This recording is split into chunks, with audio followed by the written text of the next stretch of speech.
Swayam Prabha. Digital India. Educated India.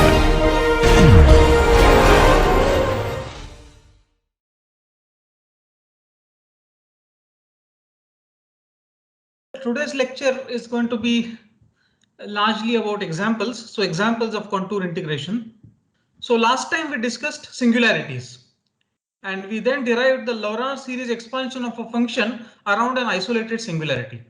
So if Z0 was a point and omega is an open annulus with radii little r less than capital R centered at Z0, and f is a holomorphic function on omega, then f can be expanded as summation an z minus Z0 to the power n. And if Z0 is an isolated singularity of f, then f is holomorphic in the annulus 0 less than mod of z minus Z0 less than r for some r. The corresponding Laurent expansion is called the Laurent expansion about Z0. This is something we saw last time. The Laurent expansion generalizes the usual Taylor series expansion, and the coefficients of f can be calculated as an equal to 1 upon 2 pi I integration over c fz dz over z minus Z0 to the power n plus 1 for any closed contour c lying inside omega. And in case f is holomorphic inside mod of z minus Z0 less than n, then an is equal to 0 for all negative n, and then we get the usual Taylor series expansion. And the negative terms of the series are called the principal part of the Laurent series. And note that the singularity at Z0 is removable if the principal part is 0. Pole if and only if the principal part is finite, and essential if and only if the principal part is infinite. Yeah. So I hope all this is kind of clear now by now. So there's a related notion which I just want to introduce very briefly, which is singularity at infinity.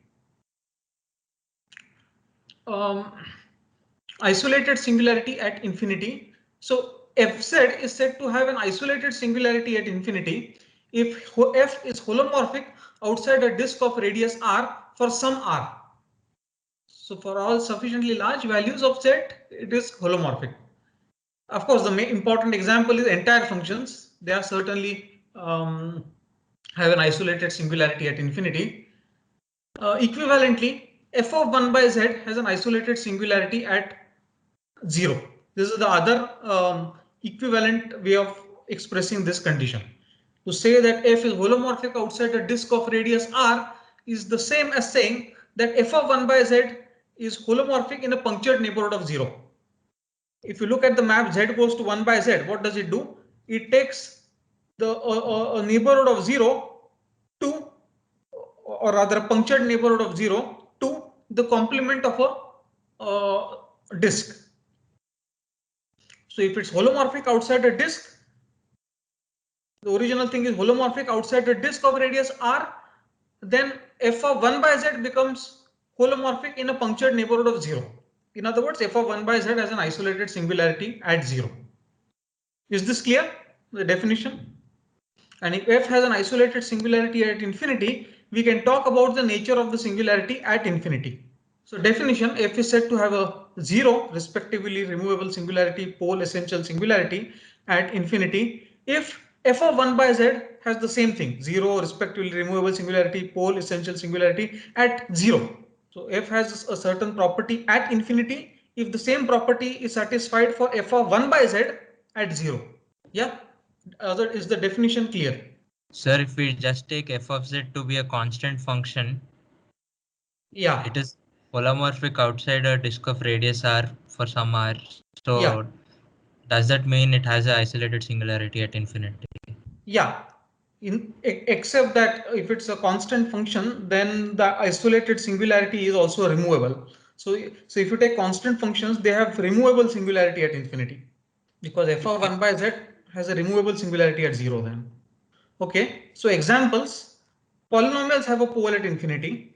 That is, if I have a polynomial p of z, then p of 1 by z has a pole at 0. Right?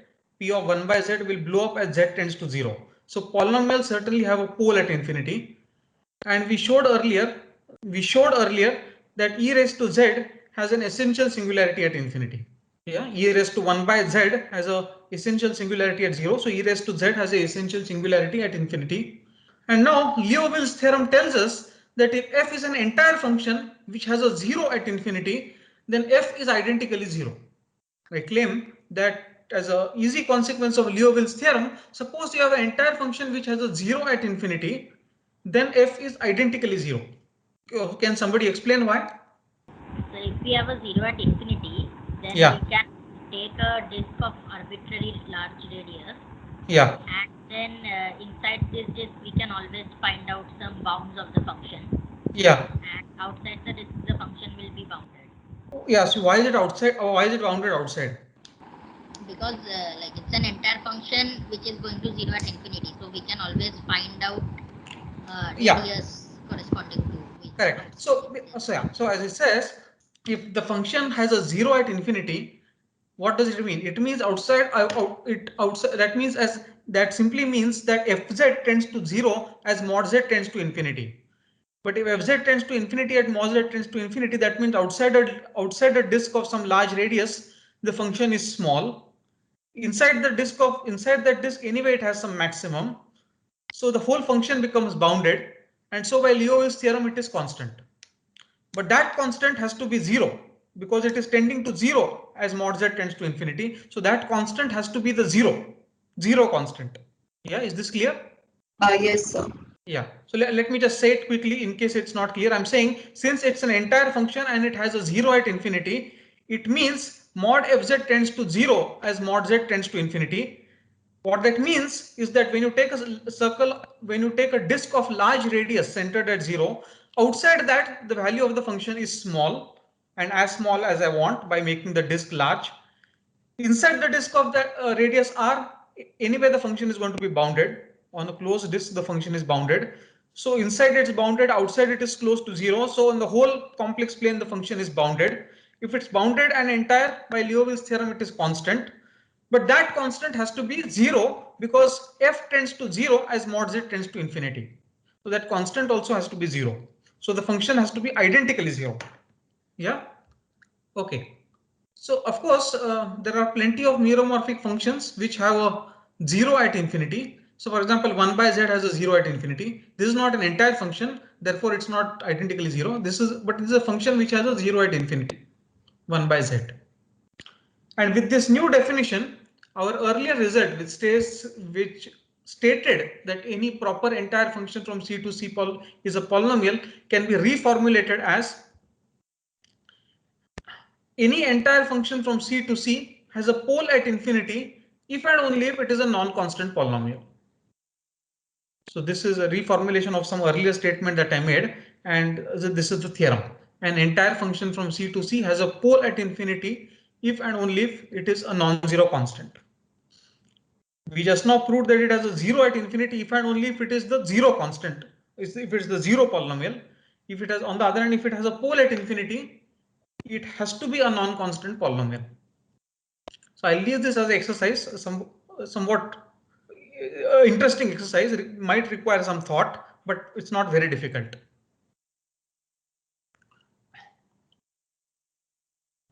Yeah. So this tells you that most of the times entire functions have essential singularity at infinity. Moment it is not a polynomial, it always has an essential singularity at infinity. Because moment it is not a polynomial, that means it's not identically 0, so it cannot have a 0 at infinity. It's not a polynomial, so it doesn't have a pole at infinity. So it has to have essential singularity at infinity.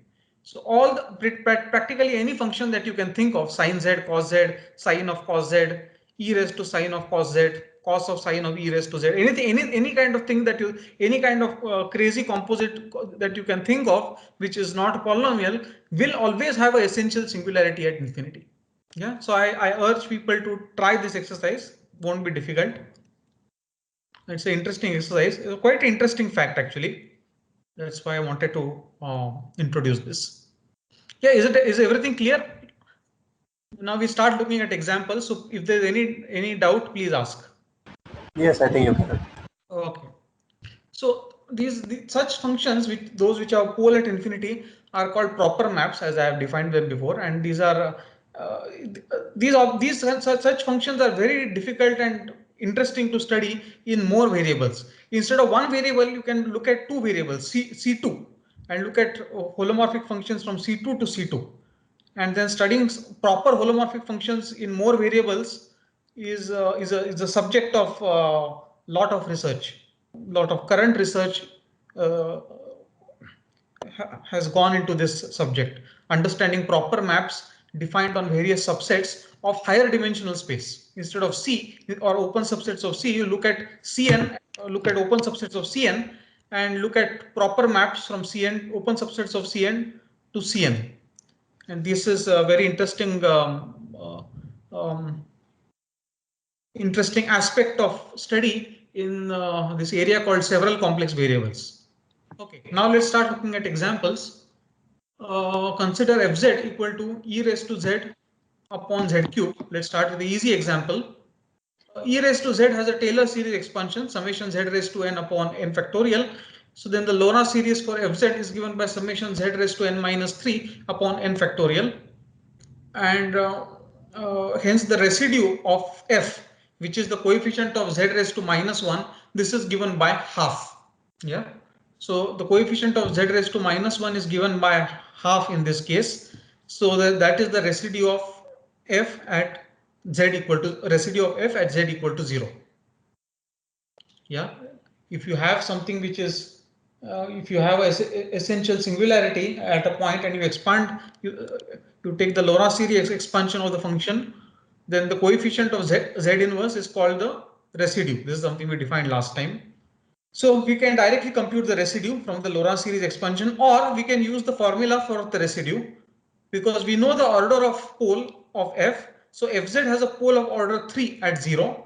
So we can use the general formula for residue at a pole. So residue of f at 0, this will be 1 upon 2 factorial, the second derivative of z cube fz at z equal to 0. The general formula, let me remind you, if you have a if z0 is essential, sorry, if z0 is an isolated singularity and you expand, take the Lorenz series expansion around z0, the residue, if you recall, was 1 upon m minus 1 factorial, m minus first derivative of z raised to m times fz. This evaluated at z equal to z0. That was the formula. So m in this case is 3, so m minus 1 is 2, so it's 1 upon 2 factorial, second derivative of z cube fz at z equal to 0. So you get half of e raised to z at z equal to 0. So this is half. Yeah. So fine. So this was simple. Yeah. So this is the residue. Let's take more examples. Let's compute the residue of 1 upon sine hyperbolic pi z at its singularities. So you can check that 1 upon sine hyperbolic pi z has a simple pole at n times I for all natural numbers n. So how do you check that it has a simple pole at ni? Just check that limit of z minus ni upon sine hyperbolic pi z as z tends to ni. This is a non-zero number. If fz has a simple pole at z equal to z0, that would mean that limit of z minus z0 times f. This is a finite non-zero number. So you are exactly cancelling out the pole by multiplying by z minus ni. So you can just check, just this is some simple check that this limit is a non-zero term, non-zero number. Use L'Hopital's rule. Thus the residue at ni is given by residue of f at ni. Yeah. Sir, are we allowed to use L'Hopital's rule in complex analysis? Yeah. L'Hopital's rule will be yeah. Because it's very formal. It's a question of some formal manipulation involving limits. So yeah, everything goes through. Yeah. So because the mean value theorem is actually not holding in case of complex analysis, right? Yeah, I mean, not the usual mean value. In this case, we can interpret the limit as the derivative. Yeah, it is the derivative. Yeah. So here, yeah, it will go through. Yeah. This is really like this is like one upon derivative of sine hyperbolic pi z at z equal to ni. So thus the residue at this, yeah, so this is equal to this. So by L'Hopital's rule, this is equal to limit z tends to ni 1 upon pi cos hyperbolic pi z, which is equal to 1 upon pi cos hyperbolic n pi I, which is equal to 1 upon pi cos hyperbolic n pi. Yeah, so this pi cos hyperbolic n pi I, you can compute, it is just pi cos n pi. And so this is equal to minus 1 raised to n upon pi. So this is another simple example of computing residues. Cos theta is cos hyperbolic I theta. Yeah, I mean, just no, I mean for at least for this value. So just expand cos hyperbolic n pi I and you will see e raised to n pi I plus e raised to minus n pi I upon 2, and that will be 2 cos n pi upon 2, so that will be cos n pi. Okay, so let's take another example. Let's take 1 upon sine hyperbolic cube z. So we have seen that this has a pole of order sine hyperbolic z, the cube of that has a pole of order 3 at pi I, with Taylor series sine hyperbolic cube z equal to minus z minus pi I cube minus 1 upon 2 z minus pi I raised to 5 and so on. I've only written the first two terms. You will see that those are the only two terms which will matter. So just take the Taylor series expansion of sine hyperbolic cube z at around z equal to z around z equal to pi. Take the Taylor series expansion of sine hyperbolic cube at pi I. So this is what you get. So this computation I will not. Yeah. So when you take 1 upon sine hyperbolic cube z, how does it look like? You can take minus of z minus pi I raised to minus 3. So you have 1 upon sine hyperbolic cube z. So you can take minus z minus pi I raised to minus 3 outside, and then it will be 1 plus half times z minus pi I square and some higher degree terms whole raised to minus 1. Yeah, I want to take reciprocal of this whole thing, so it will be minus z minus pi I raised to minus 3 times what is in the bracket raised to minus 1. Now let's just take the first two terms of what is inside the bracket. So this minus z minus pi I raised to minus 3 times. So it is 1 plus something inverse. So 1 upon 1 plus something has an expansion. So it will be 1 minus half z minus pi I square plus higher order terms, which I will not write. You will see that it's not necessary. So it will be 1 minus half times z minus pi I square plus higher order terms. And the coefficient of z minus pi I raised to minus 1, which is what we are interested in for the residue. The coefficient of z minus pi I inverse in the above expression is half, which is therefore the residue of f at pi I. Sir? Yeah. So when we are considering that expansion, yeah, so we are like assuming that half into z minus pi I square plus the remaining terms that has Yeah. magnitude less than 1. That's that's right. Because see this 1 plus half times z minus pi I square etc. So this is a convergent power series. When I'm interested in z actually in the case where z is close to pi I, right? Yes, sir. So this z minus pi I square by 2 plus all those higher terms, they will be very close to 0 in fact. Not just the magnitude is less than 1, they'll actually be close to 0 when z is near pi I. It's a convergent power series around pi I. Yes, sir. So by that we can actually prove then that Therefore you can, yeah. So it is this, and so once again you can pick out the coefficient of z minus pi I inverse, and that gives you half, and that is the residue of f at pi I. Fz does not have a pole at pi I. So we had to specifically find out the residues at pi I itself. That was the problem. Fz, so say that again, once again, please. Sine hyperbolic cube has poles of order 3 at pi I. Oh, no, no, Or- 1 upon. Sorry. Oh, that's a typo. That should be Fz, right? Yeah. Okay. Sorry. 1 upon this has a pole of order 3 at pi. Sorry. Yeah, I'll make this correction. So the sine hyperbolic cube z has a 0 of order 3 at pi I. So anyway, the rest of the analysis is correct. This statement, the pole should be replaced by 0. Sorry. So let us see. This is an example where we will we will do something slightly different. So we will actually use the knowledge of the integral to compute one of the residues. Yeah. So we know from last time that we have the so-called Cauchy residue formula, namely integration f over some closed contour gamma is 2 pi I times sum of residues at all the singularities enclosed by gamma. This was the residue theorem last time. So, well, if you know all the residues, then you know the integral. Conversely, if you know the integral and you know the residue at all but one singular point, then you will be able to compute residue at that point. Yeah. So this is a situation where you will know the integral and you will know the residue at all but one point, and we'll use that to compute residue at one of the singularities. Anyway, so it will become clear. So let's compute integration fz dz. So my fz now is z upon 1 minus z square. And let us compute integration fz dz upon z raised to n plus 1 directly and using the residue formula, where gamma r is the circle mod z equal to r, always taken in the anti-clockwise direction. And let's take r to be large.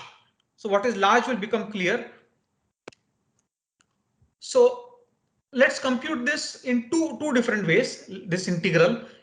Well, one thing we know is that if you look at this mod of dz upon 1 minus z square into z to the power n, this is going to be less than some constant times mod z square for some constant c and for sufficiently large z. You agree with me? Because if you look at this this dz upon 1 minus z square times z raised to n, this denominator 1 minus z square times z raised to n, this is at least quadratic. It will either, if n is 0, this is quadratic, so this is at least quadratic. So eventually this is going to be, if I take 1 minus z square times z raised to n, this is always going to be bigger than or equal to some constant times z mod z square. So when I take reciprocals, this is going to be less than or equal to some constant upon mod z square for sufficiently large mod z. Everybody agrees with this? Should there be an integral there, or dz should be 1? I'm sorry? There should be an integral here, no? Integral No, dz. No, not sorry. Instead of dz, it should just be 1. I mean, I'm not taking integral. I want to apply ML inequality. I want to apply let's just take the function 1 upon z 1 minus z square times z raised to n.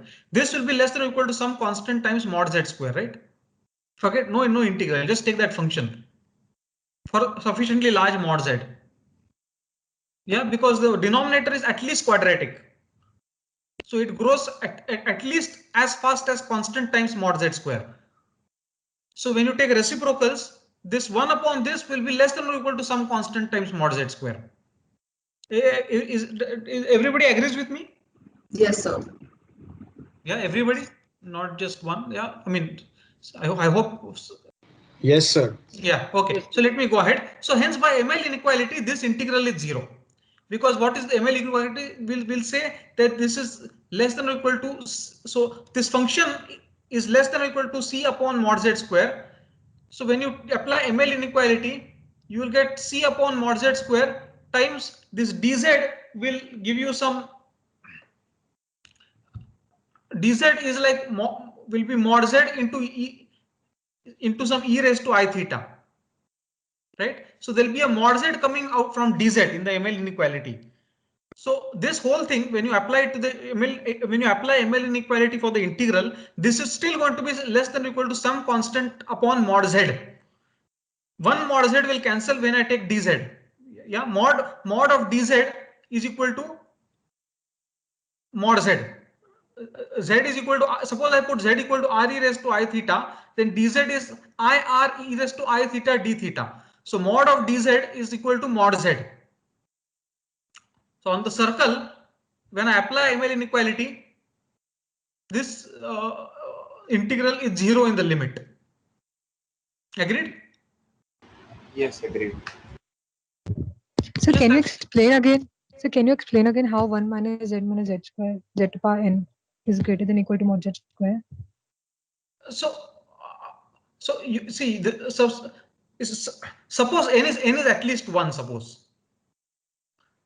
Suppose then this is going to be at least cubic, right? Cubic function is always going to increase faster than a quadratic function for sufficiently large values. Okay, sir. And even if n is equal to 0, this will be one quadratic function, 1 minus z square, and z square is another quadratic thing. One of them will be greater than or equal to some constant times the other for sufficiently large z. Yeah? Okay, sir. Yeah. So when I take reciprocals, the inequality reverses. Originally, I am saying 1 minus z square times z raised to n is bigger than or equal to mod z square times a constant. So when I take reciprocals, the inequality reverses. So just by applying ML inequality, this integral is 0, but in the limit. But now, so now you know the integral. The integral is actually going to be 0 in the limit. But now you can use that to compute the residues. So to compute the residues, we need to know the poles. We certainly know the poles. The poles are 0, minus alpha, and minus beta, where alpha is equal to 1 plus root 5 by 2, beta is equal to 1 minus root 5 by 2. And by residue theorem, sum of residues is 0 since the integral is 0. Let's compute the residues. So if you compute the residue at minus alpha, this is just easy computation, so I'm not writing all the steps. Just we know how to compute the residues very easily now. So residue at minus alpha will just be minus 1 upon minus alpha plus beta times minus alpha raised to n, which comes out to beta raised to n upon alpha minus beta. And similarly, residue at beta comes out to be minus alpha raised to n upon alpha minus beta. It's a computation that you can check easily. Sir, Yeah. sir, I had a doubt in that 1 minus z square times z power n less than equal to z. Yeah. What z? Yeah. So actually, like on what basis are we concluding that higher orders of z will grow faster than z square? Like Yeah. Like for example, if we consider the polynomial expansion for sine sin x, sin z. No, but why is sin z relevant? I'm just saying if you have two polynomials, then the polynomial of degree which is of larger degree dominates the polynomial of smaller degree when z is large. For example, Consider the real case where we have a polynomial of say certain large number of terms of sin x. No, just take two polynomials, say pz and qz. Okay, and suppose pz has higher degree than qz. So and now you can directly prove that limit of pz by qz as mod z tends to infinity is infinity.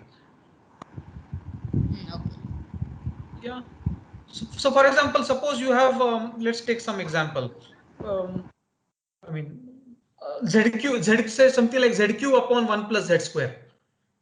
So z cube upon 1 plus z square will roughly grow like z cube upon z square, right? And that will tend to infinity as mod z tends to infinity.